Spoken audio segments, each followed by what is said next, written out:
Getting to the money, I be getting to the back. People think I'm funny cause I always make them laugh. I ain't even being funny, I be really spitting facts. I'm about balance and I got talent. Every challenge I overcome. Low-key is savage, never be average. Give me a task and I'll get it done. Minding my business whenever I come in. I'm hitting in business while I'm having fun. I ain't worried about winning, but that would be dumb cause there's no competition. I already won, huh? Yeah. Peace, peace, peace, family. How you all doing? I hope all is well with you. My name is Keisha. I'm the owner of Astrologiks, and I am your astrology coach. Today, I'm going to be discussing the weekly astrology for October 14th to the 20th. I hope you guys are doing well with this eclipse energy. It's been pretty heavy. But if you've been doing the work, I mean, it's life. You deal. But I'd love to hear how everybody is doing. You could just drop a comment. Is it good, bad, happy, sad? Where you guys at with all this? But even though we have the full moon this week in Aries, it's not an eclipse moon, but it is connected to the Aries North Node. And so this is very much going to feel like more energy of the eclipse. There's just no escaping that. And because it's a grand cardinal cross, unfortunately, we're going to be feeling this a lot longer than I think I care for myself personally, being a cardinal sign. Cardinal signs are definitely in the hot spot. But anywhere where you have Libra, Aries, Capricorn, and Cancer pretty much is on fire right about now. In a good way, though. I think the change is necessary. But yeah. So I won't be doing too much here, but I did want to talk about the weekly astrology this week, building up into that full moon, because it can be a little intense here. So let's jump in, starting with Monday, moon in Pisces. And so this can be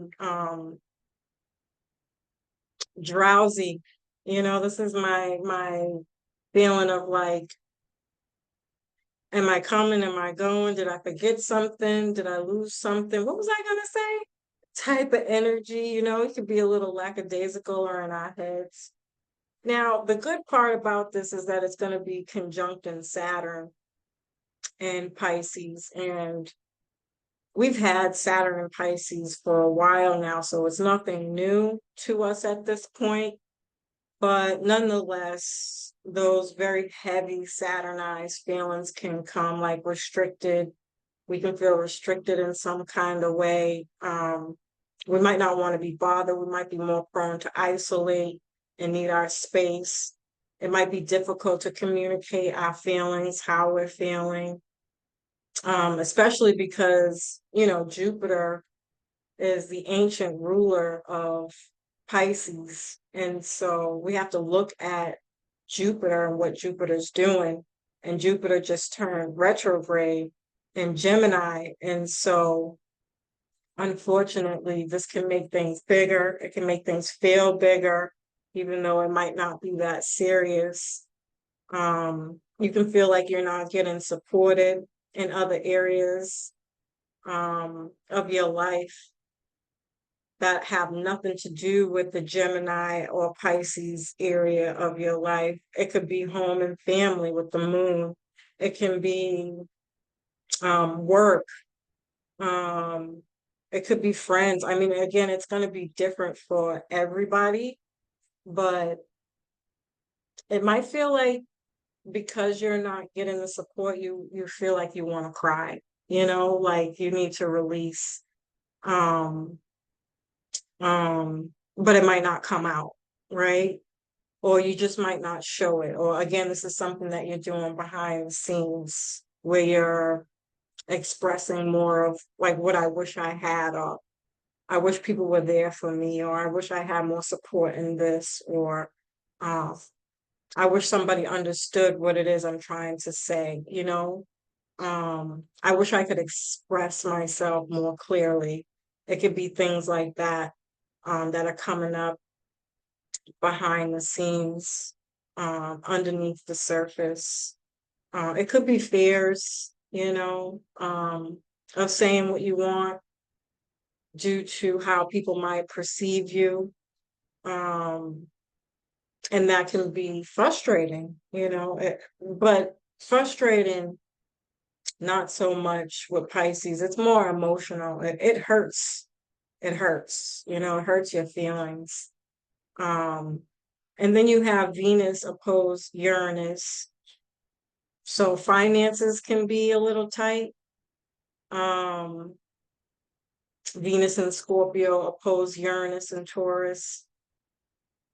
Um, you could not see something coming. So this could be bills coming out of the woodworks that you was like, I thought I already dealt with that. And maybe perhaps you have, right? But they just didn't get the bill out for whatever reason. And it's just showing up now, but it could give you like a bit of a shock. Uranus is about shocking things coming out of nowhere, unexpected things coming out of nowhere. This could be unexpected expenses that come up out of nowhere, things that you just might not be able to predict. It's life, literally happening. Life is lifing right now. And so it's really best not to make any promises. Don't speak in direct terms like, I'm going to do this. Say, I'm going to try, but know that I have A, B, and C going on. I'll get a chance. I'll do it when I get a chance, but I also have A, B, and C going on. Don't speak in definites, because with Uranus, the truth is that something's going to come up where you might have to back out. You might have to reschedule. You might have to change and pivot in some way that is unexpected, not seen. And people can take this the wrong way. Not that it's your business to worry about people, but we are in Libra season, and Libra is about compromising, but not to your detriment. So what we're learning here is to be honest and open, but not to your detriment, not to the point where it's like, well, shit, I told so-and-so I was going to do this. I promised them I was going to be there. I told them they had my word, where you feel like you can't back out, because you're in debt to someone else via your words, right? And that can cause some friction and arguments, and somebody feeling backstabbed, Venus and Scorpio, somebody feel like you're keeping secrets, somebody feeling like you're not being honest, you know? And so you have to be careful about the words that you use when you're having conversations at this time, even though it should be obvious, but look, that's just the way it is when you're connecting with other people, and being mindful of that puts you in a position to live another day, to have this, whatever connection this is that you are having these dialogues with. And that's what Libra is going to kind of ask of you, to do that. Also getting better budgeting in place, right? So having a secret stash. So when you get bills that come up, maybe you can't pay the whole bill, but you can put something on it to say, hey, to show, hey, I really didn't see this coming. I don't know how this came up. Possibly getting on the phone with somebody, having a conversation like, where is this coming from? Just to check and make sure, going through your bills, your statements, your banking statements, to be like, I know I paid that. And maybe, doing some conversing around that. But once you do figure it out, and if you do it's like, at least you'll have some extra cash to be like, well, I can put that down and it's not going to affect anything else that you have going on. Taurus is all about working smarter, not harder. And so that means having multiple streams of income and not being in a lack mindset, or financial scarcity mindset, and so that consists of having more than one savings account. more than one stream of income. And I know that's not easy and it's not everybody's thing, and we all have these kind of ways of thinking about money, but this is how you avoid problems, essentially, if that's something that you're interested in doing. And if you don't care, then just know that that bill will be there and you'll get to it when you get to it. It's not a right or wrong thing. It's more so like what you're comfortable living with, right? And another topic that can be coming up really strong here is how to build better boundaries with people. So this is about knowing what you want and what you don't want and not being afraid to say it, but without being nasty about it either. This is what I have to do. This is what I like. And if somebody else is coming in and they're saying they don't like it, you have a few options here. You know, this person doesn't like this particular thing. Maybe you don't have that conversation with that particular person. You talk to the people who tend to be into whatever it is that you're into in regards to that particular topic. And that could be a restriction, by the way, in your connections, is like feeling like you have to dumb yourself down in particular circles, and whether or not you want to do that. Sometimes it's unavoidable. So this could be like family, where, you don't really get to choose your family, nor do you get to choose whether or not you want to hang with them or not. That's family. So you put boundaries up. They're only allowed in when specific things are going on, when you're doing specific things, but not when you're doing stuff that you know that they might be opposed to. So it could be things like that. And then Tuesday, the moon still in Pisces will square Jupiter and Gemini. And so this could be weather stuff for sure.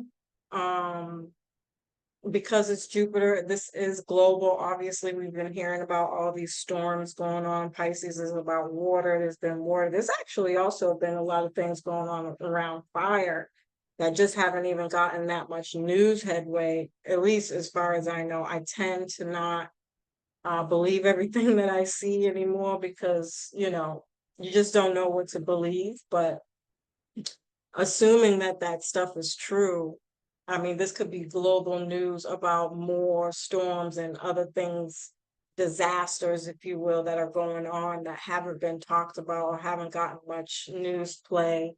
Other people just coming out and saying the government's not helping us with this, they're not doing that, they're not supporting this, they're not supporting that. I think we've seen a lot of that stuff come up. We can see it even more on Tuesday. Obviously the politics, they're gonna do what they do. But on a personal level, this could be not knowing how to process our emotions. This could be travel issues. I think the best way to use this particular energy is depending on where you're at spiritually. This is like, again, I always see Pisces as my AA placement.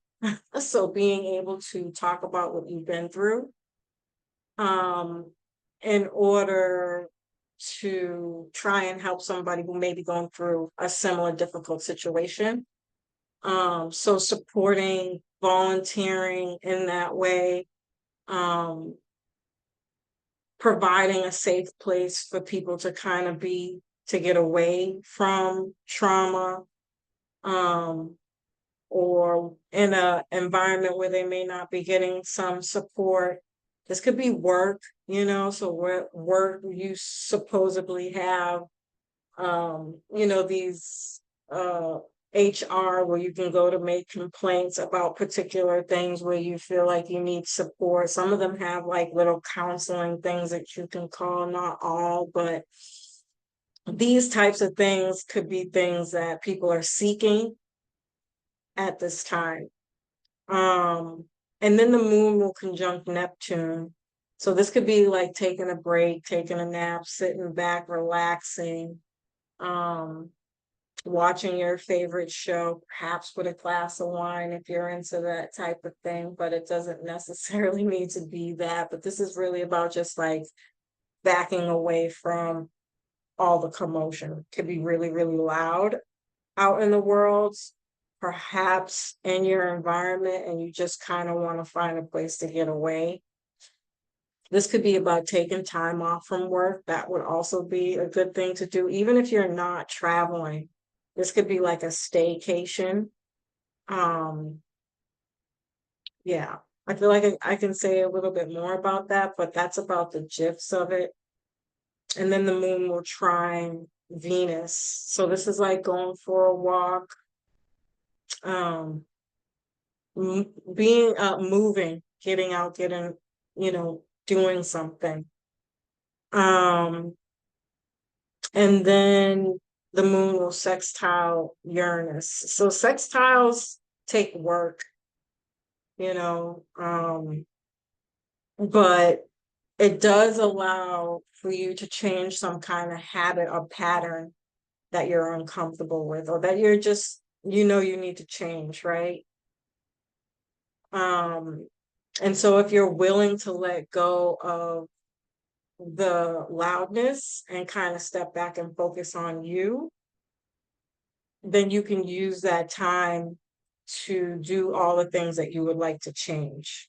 And then immediately after that, the moon moves into Aries, which further emphasizes movement and taking action, being independent, standing up for yourself, saying, I'm not, no more, I'm not going to sit around. This could even be like you've been thinking about all the things that you know you need to change, but you haven't taken action. But that's how you manifest. It starts in the mind first, you visualize it first, and then perhaps you start putting things into action, whether that is making an actual vision board, or setting out your daily schedules in a specific way so that you know what you're doing now with these new things so that you can remember.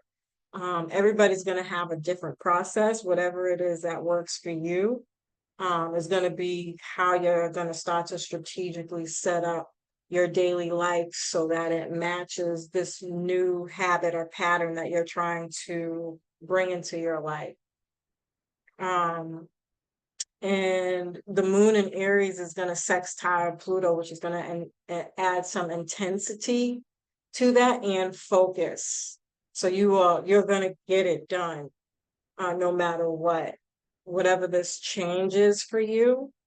And so again, initiating change, working out, not sitting and thinking about change, but actually doing it, like taking the actual steps to change something. And then Wednesday, the moon in Aries, again, taking action when it comes to home and family life, dealing with conflict in your home and family life or with family, particularly, well, I don't think that's relevant, but this could be cleaning, getting things in order, empowering yourself. So this could be like listening to motivational videos, music, um, whatever your thing is. If you don't and you're just kind of sitting around wallowing in whatever's not working out for you, it's going to cause frustration, anger. It could be inflammation, headaches, insomnia, um, some kind of health issue is possible. And then Thursday, which is the full moon in Aries, is going to conjunct Chiron. And so this is about self-healing. But again, self-healing from an Aries perspective is not like Pisces, where you would take a bubble bath, sit and relax. It's not like Taurus self-care where, perhaps you'd eat a good meal, go out to a restaurant, treat yourself, um, in some way or fashion. Aries is more, it's a warrior, Aries is a fighter, it's a leader, somebody who takes initiative. Um, somebody who fights for what they believe in. Um, and so this is we're like in the jungle right now. It's happening. It might not be a real war, but the war is waking up every day to fight for what it is you feel like you deserve, what it is you believe in, what it is you want out of life through your own initiation. Um, so having the energy, motivation to get up and make change for yourself, whatever that is. This could be getting up, working out in the morning to build stamina, stretching in the morning, going for a walk in the morning, and then starting your day. This could be about writing out your goals and plans for the day, for the week, for the month, and making sure you're following those step by step. This could be about just setting up time to go to the gym. It doesn't necessarily have to be in the morning. Aries does rule the morning, so that's why I'm saying in the morning, but it could be any time of the day. You might choose to do this on your lunch break, where you don't want to sit around on your lunch break and just eat. You might not even eat. You might go to the gym and get a few steps in, or walk around the block, or get some other particular thing that you want done. This is about strategy here. This is somebody who is extremely strategic. They have a plan set out for themselves, whatever it is they're trying to accomplish. This can bring a realization that the relationship you're in is not for you. Friends and business partnerships ending. And then to boot to that, the moon is going to square the sun and square Pluto.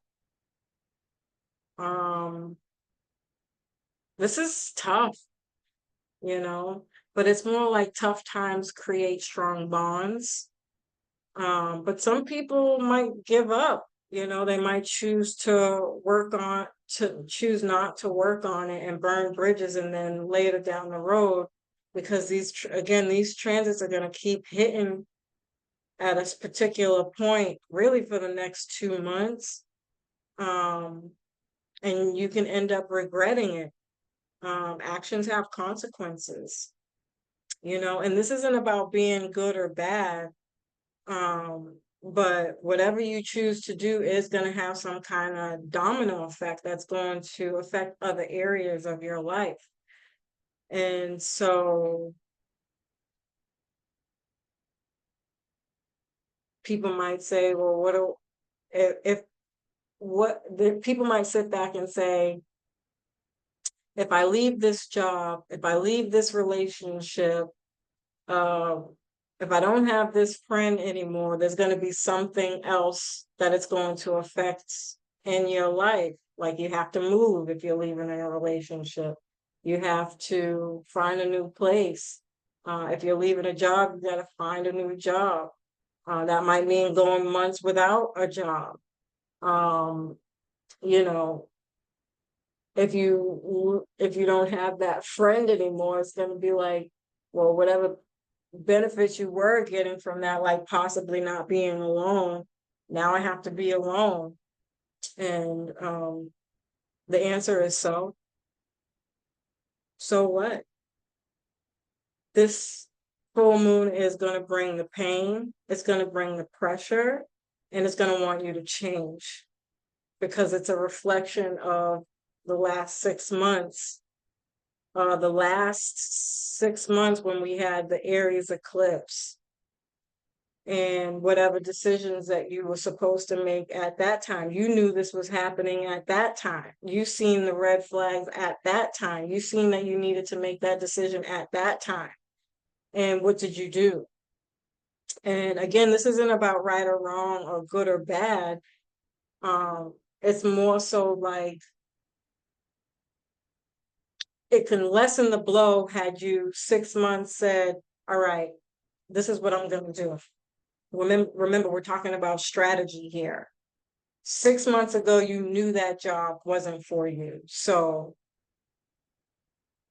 the quote unquote right thing to do would be put in a leave of absence or your resignation letter for December 20th, 6 months ago. Start looking for a job. Start looking for your replacement, right? That's the ideal way of doing something. Doesn't mean that it's going to lessen the stress. Doesn't mean that it's going to make it any better in any kind of, like, you still got to deal with that job until December 20th, right? But the idea is that you have an exit plan, and you know eventually you'll find a job and eventually you'll be out, which is to alleviate some kind of stress. Not all the stress, but some kind of stress, right? And so this is just about being independent and taking responsibility for the actions that you do or don't take. And looking at it from that perspective, watch how your life changes, watch how your attitude changes. And just noticing them. This isn't about right or wrong because everybody deals with things differently. But when you have a plan, technically the idea is that it's supposed to lighten the load of any kind of strenuous, difficult situations, right? Say it's a relationship. you know you need to leave this person, but you got all your money tied up with this person, you live with this person. Maybe perhaps there's kids involved, the stakes are a lot higher. Now you have to, if you leave, it's like, now we got a co-parent. Am I gonna have a hard time? Are they gonna put me on child support? Um, am I gonna have to move in with my mother, or back home, or my father, or a roommate, or friends, whatever the case is? It could have been like you was thinking about that 6 months ago, you know, and what did you do?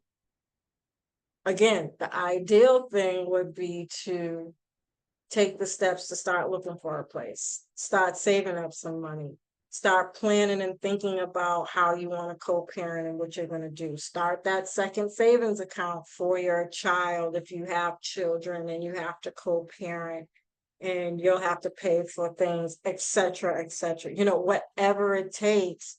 Again, the ideal thing to do is to set up a plan around that so that you can 6 months later or however much longer you're going to give yourself a deadline to put up with it, you'll have a security blanket for when the shit hits the fan. And so it's just about being aware of those things. And again, even if those are things you're not doing, it's like looking at the consequences of staying, looking at how it's ruining your health, your mental well-being, your ability to be happy, being under constant stress, feeling like you have to walk on eggshells. On the flip side to that, maybe you don't want to leave and you want to stay and fight for your relationship. And it's like, okay, so do we get somebody involved now? I don't really know how to handle a problem. I don't know the first thing to do. So you get help, you ask for resources, and you learn how to do it, and you come together and you strategically work on how to be a better partner in a relationship and doing whatever it takes to change the dynamics in your relationship. Right? It could be all kinds of things, but those are just some of the things that kind of came to mind. This could be something that you told a friend 6 months ago, that you heard them saying something about their relationship or something else that they had going on in their life, and you told them, don't do that because but can happen, and you never know. Karma always comes back around. I'm telling you right now, we are in an extremely karmic time. I mean, karma is always doing her job, but I'm telling you, whatever imprint that you were doing in this moment, it is going to follow you for the next 6 months until you make a change, until you repent, until you forgive yourself, until you forgive others. And you know, that theme is heavily being played out at this time, and it's asking you, what could you have done differently? And if the same problem came up twice, how would you deal with it differently? And again, it's not right or wrong, and it's not good or bad. It's just about, this is your mental health and your mental well-being. You know, do you want to continue living in trauma bonding? Fine. Do what you wish. Do you want to get out of that? Then you're going to have to do some work. In my humble opinion, both are hard. Neither one of them are easier. Um, this wasn't meant to be easy. Aries energy goes hard. It is going to challenge you to choose what hard you want, you know. But essentially, you know, now this friend, you can be watching your friend's karma play out. Like, I told you that was going to happen. It might not be nice to say I told you so, but I can almost guarantee you it's probably going to break up the friendship, because that person might not want to look at the fact that they did something that they knew that they shouldn't have done. You giving them advice that they shouldn't have did it, and they did it anyways, and now their life is falling apart. They're not going to be able to look at you in your face anymore and say, and respect you in any kind of way. They're probably going to want to fight. They're probably going to want to call you out your name, because they're not ready to face the truth. You know, this isn't going to be an easy time, family. And everybody's going to be dealing with this in very different kinds of ways. And I'm just trying to create different scenarios that people might be experiencing. But I'd much rather hear it from you guys, you know, what you got going on. Um, I'd be interested in seeing, you know, what's going on. How is this playing out for you? For singles, because I really feel like this time was highlighted best for people who are single, because they kind of have a clean slate here. And this is a great energy and opportunity to start something new with somebody. But the truth is there's just no such thing when you're coming together, connecting with anybody or anything. It's not easy, because one person or thing is going to have their expectations and you're going to have yours. And so when you're coming together with two different minds, two different backgrounds, two different experiences, you know, even if you do have some kind of mutual agreement on particular things, things that really matter, things that don't matter, it doesn't matter. Once you start coming together, and the more you learn about each other, the more you're going to have to flex and bend. Ask yourself, is it worth doing that? Is it worth not doing it? You know, I mean, this is just the hard truth, you know. And again, I don't think it's good or bad. I just think that this is about learning the skills to get through the good and the bad, learning to appreciate the good and the bad, learning to know when to back off. Is this situation serious enough to start a fight, or you just let it slide? You know, Venus and Scorpio is gonna push, is definitely gonna push. Actually, and we're at the last final days of Venus and Scorpio. I think Venus moves into Sag. Let me see if I have a date. Hold on. I'll tell you right now, because I'm pretty sure it's this week. Yeah, the same day as the Aries full moon on the 17th, Thursday. And so this is going to be about, I'll do a video and talk about it a little bit more, but essentially, cultural differences are going to come up. Where you're from, your background, your beliefs, your spiritual beliefs, your philosophy, how you live your life, the experiences you had. Oh boy, you know, and so it's just not meant to be easy. And so your attitude and how you look at things is going to be important as to whether or not people who are single getting into relationships, if you can make it, if you can weather the storm. Um, yeah. So as usual, family. Yes, I'm stopping at Thursday because Friday everything kind of cools down. The moon moves between Taurus and Gemini. That's peachy keen energy. But again, we will have some dates where this Aries full moon will be reactivated. So I just wanted to come on and prepare folks. Um, I think we're people. I feel like people are resilient. You know, you'll figure it out in the way that you're supposed to. But that's it for me. I love and appreciate y'all. I hope you found this information helpful. Peace.